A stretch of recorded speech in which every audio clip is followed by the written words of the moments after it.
कहीं जीत बाकी है, कहीं हार बाकी है, अभी तो ज़िंदगी का सार बाकी है।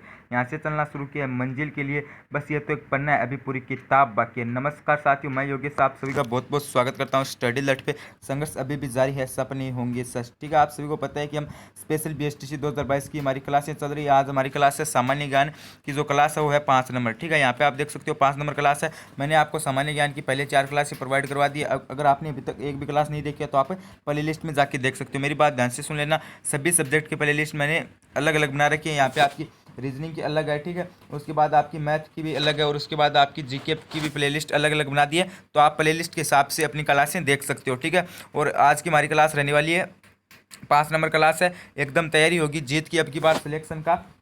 ठीक है, तैयारी जीत जीत की होने वाली है, तैयारी एकदम सिलेक्शन की होगी। अगर आप मेरी जो क्लास है अगर आप उसको पूरा देख लेते हो तो मैं आपको कह सकता हूँ कि आप 80 नंबर आराम से ला सकते हो। आपको 80 नंबर लाने से कोई नहीं रोक सकता, लेकिन आपको जो क्लास है वो रेगुलर देखनी होगी। ठीक है, और रही बात आपकी क्लास की PDF की, तो मेरी बात ध्यान से सुन लीजिए। मैं वो आपको जो PDF है वो व्हाट्सएप ग्रुप में प्रोवाइड करवा दूंगा। व्हाट्सएप ग्रुप की लिंक डिस्क्रिप्शन में दे दी गई है। ठीक है, आपको वहीं से ज्वाइन हो जाना है और आपको पर्सनल मैसेज नहीं करना है। ठीक है, आपको व्हाट्सएप ग्रुप में प्रोवाइड है वो आपकी जो PDF है वो शाम तक यानी 10 बजे तक आपको कभी भी करवाई जा सकती है। अगर अभी आप उसका मैं के लिए क्या कर लूँ, जो न्यू स्टूडेंट जुड़ रहे हैं अभी वो PDF के लिए बोल रहे हैं, तो अभी मैं क्या करूँ, वो खुद लेट जुड़े हैं, उनका मैं क्या कर सकता हूँ। ठीक है, मैं तो मेरे हिसाब से पर डे की PDF प्रोवाइड करवा रहा हूँ। अभी मेरा आप सभी से निवेदन है कि आपको व्हाट्सएप ग्रुप में PDF मिल जाएगी। तो चलिए आज की इस क्लास को शुरू कर लेते हैं। तब तक के लिए आप ज़्यादा से ज़्यादा इस क्लास को शेयर कीजिए। अगर कोई भी आपका भाई बहन, अगर आप कोई का रिश्तेदार, अगर कोई भी आपकी स्पेशल BSTC की तैयारी कर रहे हैं तो आप उसे क्लास को ज़्यादा से ज़्यादा शेयर कीजिए। आपको उसको बताइए कि स्टडी लट पे आपकी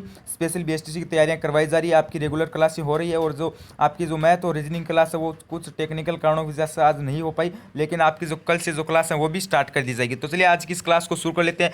सबसे पहले आप जल्दी से चैनल को सब्सक्राइब कर लीजिए। सबसे पहला हमारा क्वेश्चन है, यहाँ पे आप देखिए, सबसे पहला हमारा क्वेश्चन आ गया है कि कैलाश मंदिर का निर्माण किस वंश ने करवाया। ठीक है, आपसे पूछा है कि जो कैलाश मंदिर है उसका निर्माण है वो किस वंश ने करवाया था। गुलाम वंश ने, राजपूत वंश ने, पाल वंश ने, हर्ष वंश ने। तो आपको जल्दी से सभी को लाइव चैट में कमेंट करके बताना है कि जो कैलाश मंदिर है उसका निर्माण किस वंश ने करवाया था।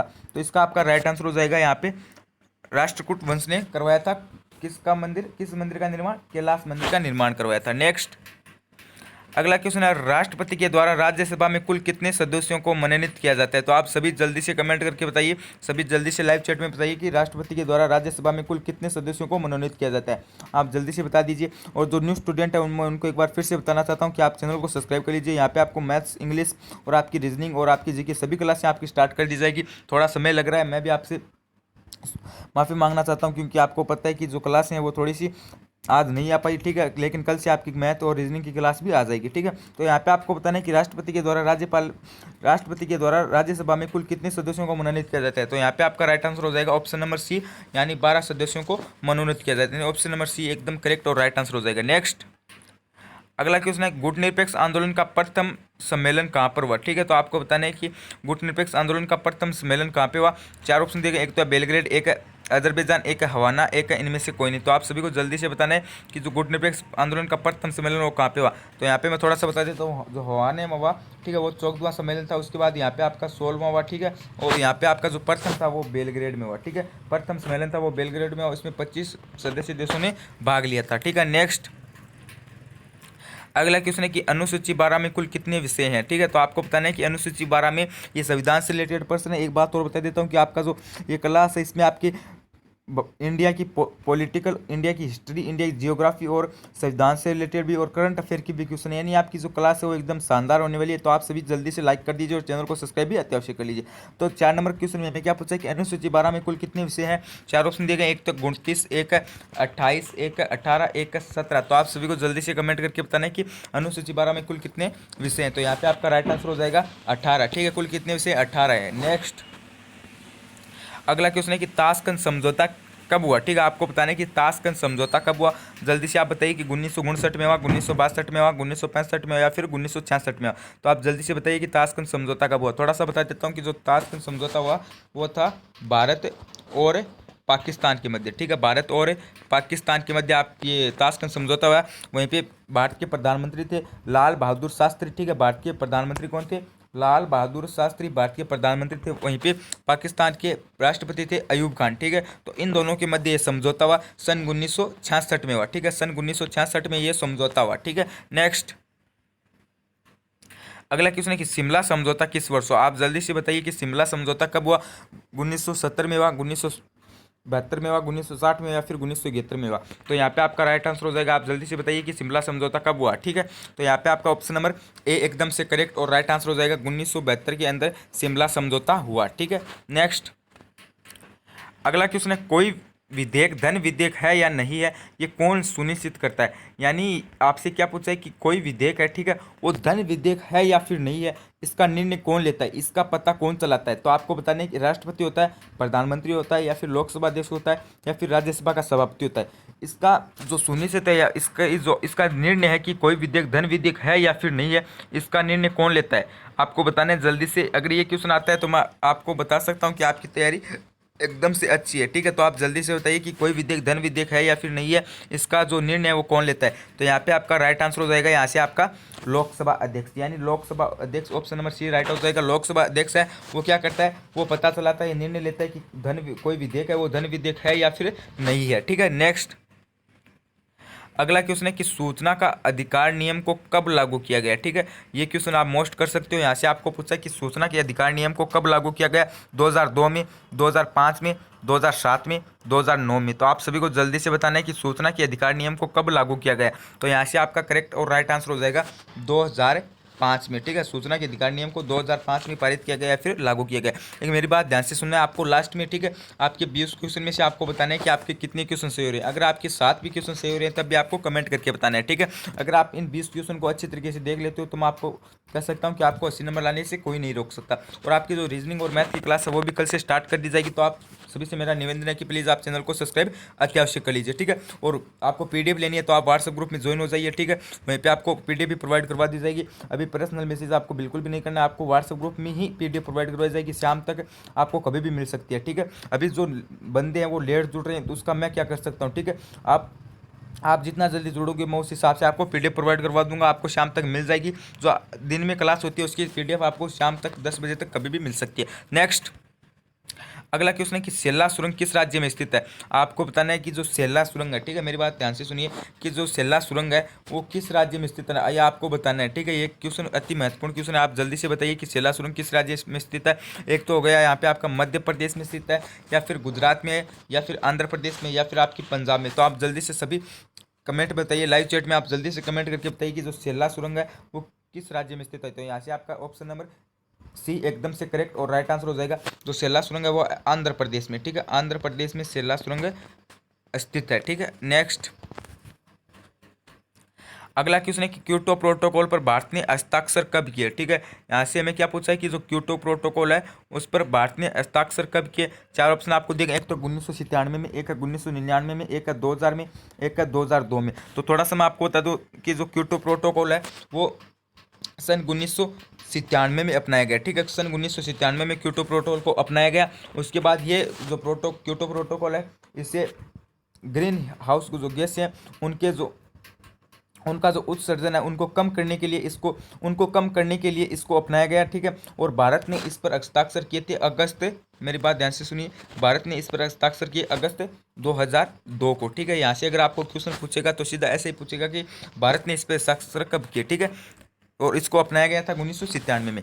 नेक्स्ट अगला है कि मटर किस प्रकार की फसल है? तो आप जल्दी से बताइए कि मटर है वो किस प्रकार की फसल है। एक तो है रब्बी की, एक है खरीफ की, या फिर है जायद की, या फिर है इनमें से कोई नहीं है। तो आप जल्दी से बताइए कि जो मटर है वो किस प्रकार की फसल है। आप सभी जल्दी से कमेंट बताइए, लाइव चैट में कमेंट करके बताइए। तो 4 ऑप्शन दिए गए, इसमें आपका जो राइट आंसर है वो हो जाएगा रब्बी। ठीक है, जो मटर है वो रब्बी की फसल है। ठीक है, मेरी बात ध्यान से सुनिए, जो मटर है वो रब्बी की फसल है। ठीक है, और जो गेहूँ हो गई वो भी आपकी रब्बी के, और जो खरीफ है उसमें आता है बाजरा आता है आपका। ठीक है, बाजरा, और रबी में एक सरसों भी आती है। ठीक है, नेक्स्ट अगला क्वेश्चन है कि राउरकेला स्टील प्लांट किस देश के सहयोग से लगाया गया है? ठीक है, आपको बताना है कि जो राउरकेला स्टील प्लांट है वो किस देश से सहयोग से लगाया गया है। एक तो है ब्रिटेन, एक है रूस, एक है जर्मनी, एक है अमेरिका। तो आपको बताना है कि जो राउरकेला स्टील प्लांट है वो किस देश के सहयोग से लगाया गया है। तो मैं बता देता हूँ, अमेरिका के सहयोग से कोई भी जो प्लांट है वो नहीं लगाया गया, ठीक है। और वहीं पे अगर हम बात करें तो ब्रिटेन के सहयोग से भी कोई प्लांट नहीं लगाया गया, ठीक है। वहीं पे अगर हम बात करें रूस के सहयोग से भी कोई प्लांट नहीं लगाया गया, ठीक है। तो यहाँ पे हमारा करेक्ट और राइट आंसर हो जाएगा जर्मनी के सहयोग से, ठीक है। जर्मनी के सहयोग से जो राउरकेला स्टील प्लांट है वो लगाया गया, ठीक है। नेक्स्ट अगला है कि प्रथम पृथ्वी सम्मेलन कब हुआ, ठीक है। यहाँ पे मैं पूछा है कि प्रथम पृथ्वी सम्मेलन कब हुआ, आपको जल्दी से बताना है। एक तो है 1980, एक है 1990, एक है 1996, एक है 1992। तो आप सभी को मुझे जल्दी से लाइव चैट में कमेंट करके बताना है कि जो प्रथम पृथ्वी सम्मेलन है, ठीक है, वो कहाँ पे हुआ, ठीक है, या फिर कब हुआ, ठीक है। यहाँ पे आपको बताना है, अगर आपको पूछ ले कहाँ पे हुआ तब आपको बताना है रियो में हुआ, ठीक है। कहाँ पे हुआ, रियो में हुआ, एक जापान का शहर है। यहाँ पे अगर हमें पूछा है कि प्रथम पृथ्वी सम्मेलन कब हुआ, तो यहाँ पे हमारा राइट आंसर हो जाएगा 1992 के अंदर, ठीक है। 1992 के अंदर पृथ्वी सम्मेलन हुआ, इसमें कई देशों ने भाग भी लिया था, ठीक है। नेक्स्ट अगला है अंतर्राष्ट्रीय ओलंपिक समिति का मुख्यालय कहाँ पे है, आपको जल्दी से कमेंट करके बताना है कि अंतर्राष्ट्रीय ओलंपिक समिति का मुख्यालय कहाँ पे स्थित है। यहाँ पे आपको चार ऑप्शन दिए गए, एक तो आपका हो गया यहाँ से, थोड़ा सा बता देता हूँ मैं आपको। एक तो है ऑप्शन स्विट्जरलैंड, एक है इंग्लैंड, एक है ऑस्ट्रेलिया, एक है भारत। तो आप सभी मुझे जल्दी से लाइव चैट में कमेंट करके बताइए कि जो अंतर्राष्ट्रीय ओलंपिक समिति का मुख्यालय है वो कहाँ पर स्थित है, ठीक है। तो यहाँ से आपका राइट आंसर हो जाएगा ऑप्शन नंबर ए, एकदम से करेक्ट और राइट आंसर हो जाएगा स्विट्जरलैंड, ठीक है। नेक्स्ट अगला क्वेश्चन है कि वर्तमान में कितने राज्यों में विधानमंडल है, ये क्वेश्चन आपको बताना है, ठीक है। जल्दी से सभी लाइव चैट में जितने भी बंदे जुड़े हैं, ठीक है, जितने भी छात्र जुड़े हैं वो सभी बताइए कि वर्तमान में कितने राज्यों में विधानमंडल है। 6 राज्यों में है, 8 राज्यों में है, या फिर 10 राज्यों में, या फिर 28 राज्यों में। अगर इस क्वेश्चन को कोई भी बंदा, अगर इस क्वेश्चन को कोई भी बच्चा सही बता देता है तो मैं मान सकता हूँ कि उसकी तैयारी एकदम 80+ किया, ठीक है, उसकी तैयारी एकदम 80+ किया। तो आपको क्या बताना है कि वर्तमान में कितने राज्यों में विधानमंडल है। मेरी बात ध्यान से सुनिए, मैं क्या पूछा कि कितने राज्यों में विधानमंडल है, तो आप सभी को जल्दी से कमेंट करके बताना है कि 6 में है, 8 में है, 10 में है, या फिर 28 में। तो आपको जल्दी से बताना है कि कितने राज्यों में विधानमंडल है। अगर ये क्वेश्चन आप बता देते हो तो मैं मान सकता हूँ कि आपकी तैयारी एकदम 80 पार किया, ठीक है। तो यहाँ पे आपका थोड़ा सा बता देता हूँ कि विधानमंडल किसे कहते हैं, कि जिस राज्य में विधानसभा, ठीक है, मेरी बात ध्यान से सुनिए, एक तो विधानसभा, एक विधान परिषद दोनों होती है, ठीक है। जिस राज्य में विधानसभा या विधान परिषद दोनों होती है उसे विधानमंडल कहा जाता है, ठीक है। विधान परिषद और विधानसभा दोनों होती है उसे विधानमंडल कहा जाता है। तो यहाँ पे भारत में कुल 6 राज्य में विधानमंडल है, ठीक है, कुल 6 राज्यों में विधानमंडल है, ठीक है। नेक्स्ट ऑप्शन नंबर 1 एकदम से करेक्ट और राइट आंसर हो गया, ठीक है। नेक्स्ट अगला है कि भारत में सर्वाधिक लिंगानुपात वाला राज्य कौन सा है, ठीक है। हमें यहाँ से पूछा है कि भारत में सर्वाधिक लिंगानुपात वाला राज्य कौन सा है। एक तो यहाँ पे आपको बता देता हूँ, जो बिहार है वो तो सबसे जनसंख्या घनत्व वाला राज्य है यहाँ पे, और जो तमिलनाडु है वो है 2 नंबर पे, ठीक है। जो लिंगानुपात की दृष्टि से तमिलनाडु है वो 2 नंबर पे। उसके बाद हमारा इसमें जो सर्वाधिक वाला है वो है केरल, ठीक है। सर्वाधिक वाला हमारा केरल हो गया है यहाँ से, ठीक है। केरल सर्वाधिक लिंगानुपात वाला राज्य है। यहाँ पे अगर जनसंख्या की दृष्टि से सबसे बड़ा राज्य है यूपी है, ठीक है। यहाँ पे अगर जनसंख्या घनत्व की आपको पूछे तब आपको बिहार बताना है, और यहाँ पे आपको लिंगानुपात का पूछे तब आपको केरल बताना है, ठीक है। नेक्स्ट अगला क्वेश्चन है कि सूर्य नगरी से कौन सा शहर प्रसिद्ध है। आप सभी जल्दी से बताइए, जितने भी स्टूडेंट जुड़े हैं वो जल्दी से सभी बताइए कि सूर्य नगरी के नाम से कौन सा शहर प्रसिद्ध है या फिर मशहूर है। तो आप जल्दी से बताइए कि सूर्य नगरी के नाम से कौन सा शहर प्रसिद्ध है। 4 ऑप्शन हमें दिए गए, हमें जल्दी से बताना है कि इनमें से कौन सा राइट होगा। एक तो है मुंबई, ठीक है, एक तो मैं बता देता हूँ थोड़ा सा यहाँ पे आपको, एक तो आपका मुंबई, एक है आपका कोलकाता, एक है जोधपुर, एक है लखनऊ। तो आपको बताना है कि सूर्य नगरी के नाम से कौन सा शहर प्रसिद्ध है। तो यहाँ पे हमारा राइट हो गया जोधपुर, ठीक है। राजस्थान है, राजस्थान का जिला है, ठीक है, राजस्थान का जिला है जोधपुर, वो है सूर्य नगरी के नाम से प्रसिद्ध है, ठीक है।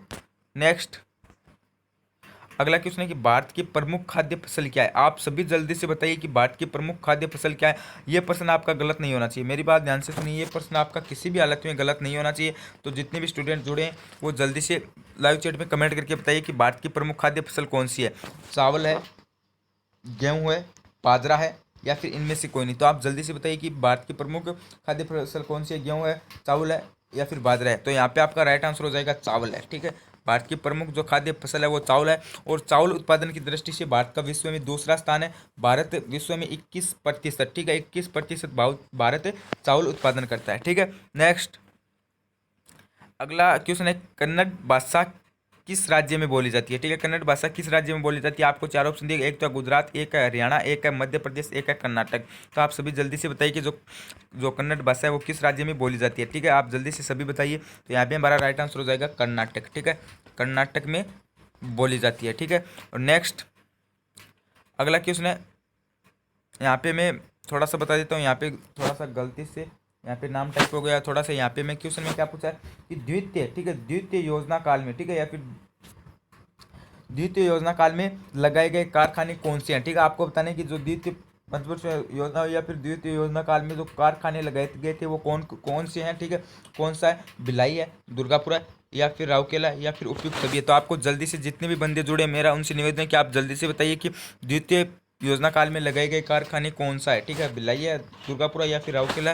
तो इनमें आपका राइट आंसर हो जाएगा डी ऑप्शन नंबर, यानी जो आपका जो भिलाई, दुर्गापुर, राउरकेला और ये तीनों कारखाने हैं ये द्वितीय योजना काल में लगाए गए थे। यहाँ से अगर आपको पूछते कि जो राउरकेला इस्पात संयंत्र की स्थापना किस के देश के सहयोग से हुई, तब आपको बताना है यहाँ पे हमारा हो जाएगा जर्मनी। ठीक है, अगर आपको पूछ ले दुर्गापुर का तब हमारा हो जाएगा ब्रिटेन। ठीक है, और अगर हमको पूछ ले यहाँ से भिलाई का तब हमें बताना है रूस। ठीक है, तो यहाँ से तीनों प्रश्न मोस्ट बन रहे हैं, एक तो भिलाई वाला, एक दुर्गापुर वाला, एक राउरकेला है। तो ये तीनों ही प्रश्न आपको आने चाहिए। ठीक है, तो इस हिसाब के हमारे 20 क्वेश्चन थे। ठीक है, आज का हमारा जीके का मॉडल पेपर था।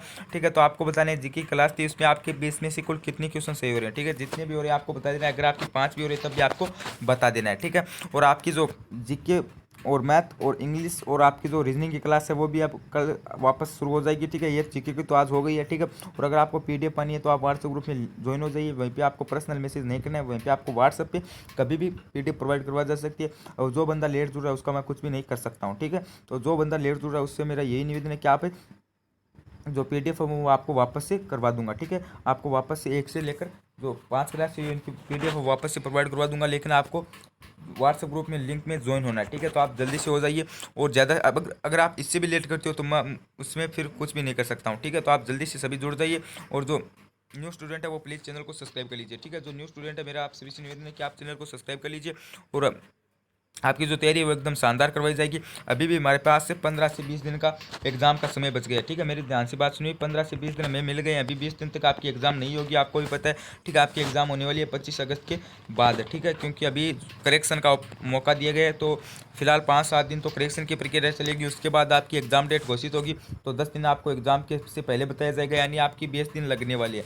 तो हमें 20 दिन में अच्छी तरीके से तैयारी करनी है, तो आपको चैनल को सब्सक्राइब अत्यावश्यक कर लेना है। तो बनी रही स्टडी अलर्ट के साथ, like and subscribe study alert. धन्यवाद, बनी रही चैनल के साथ। धन्यवाद, धन्यवाद।